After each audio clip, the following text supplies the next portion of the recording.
Welcome back to another episode on the Earth Dwellers channel here, and if you're new, welcome, and please like and subscribe if you like the content we're sharing here. Now, I've got a really bright sunny day, so it's kind of hard for me to see out here. Hopefully everybody can see what's going on in the greenhouse. Now, winter's on its way, and we're cleaning up all of the organic matter that we want to clean up from our yard that we're not going to let rest all winter, and we're taking all of that organic matter and using it for fuel to heat this little greenhouse. Now, I'm going to go through the process of setting a whole Jean Pain compost heating system up, and this is based off of the principles of Jean Pain. This isn't an exact replica because this is a 6.5 by like 12 foot greenhouse. This is just very small. We built it ourselves for starting plants and germinating, and we ended up really expanding upon all our resources in here, and we're pretty successful in this small greenhouse the entire year round. And being in zone 5A 4B, we have difficulty keeping our piles burning and keeping things alive in the winter. As you can see, we've already got cover up, and we've got a bunch of dormant trees in here right now, just kind of letting them go dormant without a whole lot of frost on top of them, and then we'll take them inside, or we'll take them to our big greenhouse and let them do their dormant thing all winter there and bring them back out for sale or for potting in the spring. Now, what I'm going to show everybody in the process of getting all of this allocated and together and functioning properly is as it pertains to my little greenhouse. And I had cut holes and kind of ruined my northern wall, my northwestern wall here. I put my greenhouse at an angle, so we had direct southern sun on our whole wall the entire winter long. So that being said, let's run through all of the items that we use and everything that's necessary to get this going. I mean, everything's interchangeable, and you can do this however you see fit. So where I started with this was a 100-foot rubber black hose. Now, you can use PEX, you can use copper, you can use anything you want that's not going to poison you or your compost or the water that you're flowing through it. So you want to have a good expanse of your coil in the compost, so you definitely want to have at least 100 foot or so. We have about 25 feet in the greenhouse and about 75 feet in the pile. Now, the next thing we use is our own Earth Dwellers addition to Jean Pain compost heating. So we took our dryer duct, and you can see the in and out right there, and we use our little solar fan. You can see this tiny little panel, and it runs that little fan right there, and this is basically in shade right now, and it's still pushing air on that fan. So what we do is transfer all of the heat to the metal ducting and push all of the air from our greenhouse and keep recycling it through our compost. And last winter we were able to hold about 75 to 78 degrees steady blowing out of that thing as long as our fan was cranking. So that's the air heating aspect. Now, the water heating aspect, you have to have some type of way, whether you plug it into a wall from a regular DC outlet if you have electricity in the greenhouse, or if you use solar power, you can run some type of solar pump. We use a solar pump with a 9-volt battery, and that has a timer where we run it 15 minutes of every hour, 24 hours a day. And this thing has ran for 4.5, almost 5 years now. So if you got questions about solar pumps, we have a few videos that kind of show what you want to do and what you're looking for in a solar pump, so you can achieve freely heating your greenhouse with compost and moving water. Now, all that water has to go somewhere. So we have an overflow tank. I had shut my pump off because I'm going to be working with the actual hose outside, and I'm in the process of getting my aquaponics out of the greenhouse and into the basement so we can run aquaponics down there in the winter time.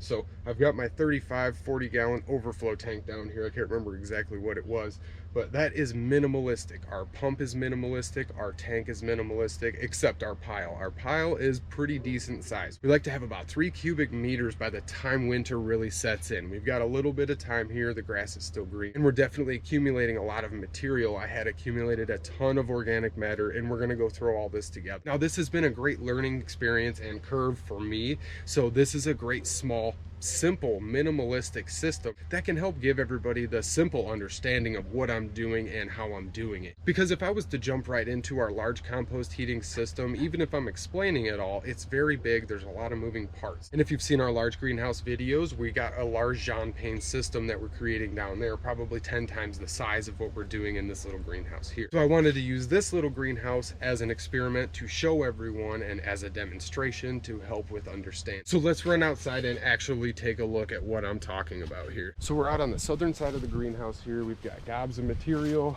a whole bunch of organic matter, some leaves. We've got a ton of our chicken bedding with a ton of chicken poo and high in nitrogen.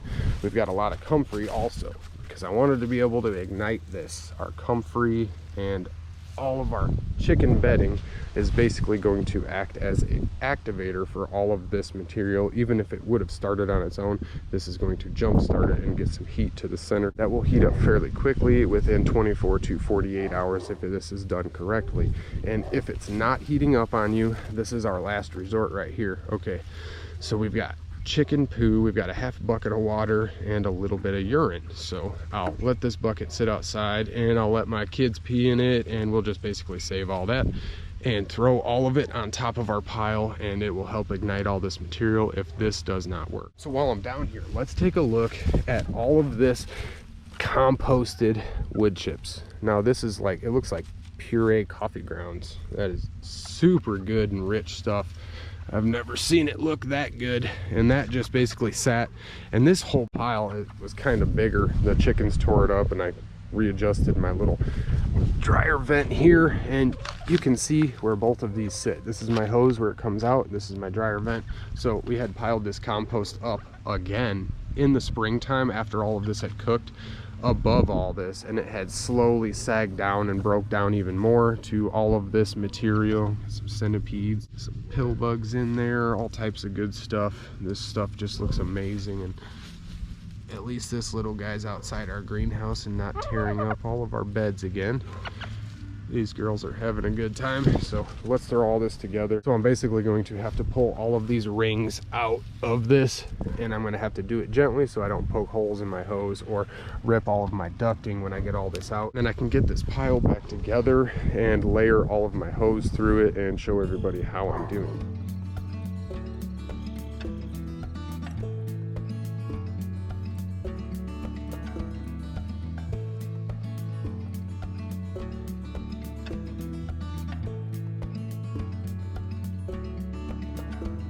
So we've got this thrown together, and I wanted to talk real quick about all this. So we've got these coils that you can see how I'm kind of keeping them all separated, and that's more coils than I've done per layer. I usually do about 2 rows, 2 coils per layer, and then build it up with nitrogen, more carbon, and then add another coil. So I give about a foot of space in between all of these once it breaks down. Now coming up on the side here, we've got our dryer vent in there. We've got this pile completely built here. It is about 4 feet tall, I'd say, and about 4 to 5 feet around. It's not nearly the size that I like to use for this, but I'm just using all of the organic material I had, our comfrey chicken bedding, and I am yet to inoculate this pile. I had just thrown a whole bunch of chicken poo and wood shavings from their bedding in there to basically inoculate it with that nitrogen on there.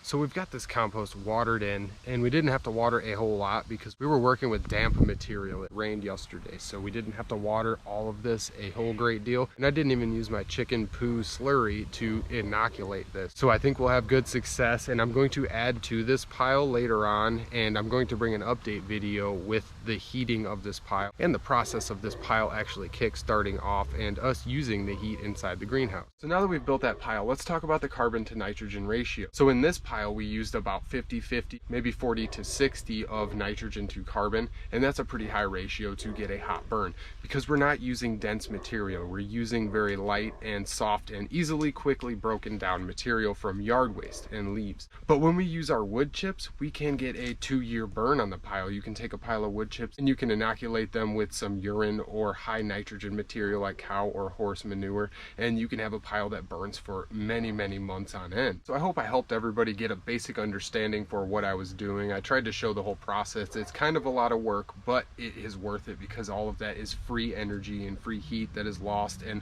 the only byproduct we have is a bit of methane and good bacterial compost for all of your vegetation and veggies next spring. Now this is a very simple way to heat your greenhouse, and it's very organic. There's not a whole lot of footprint I'm leaving by heating my greenhouse with compost, and stay tuned for the update on our large greenhouse where we're also heating it with compost, just in a bigger and better way.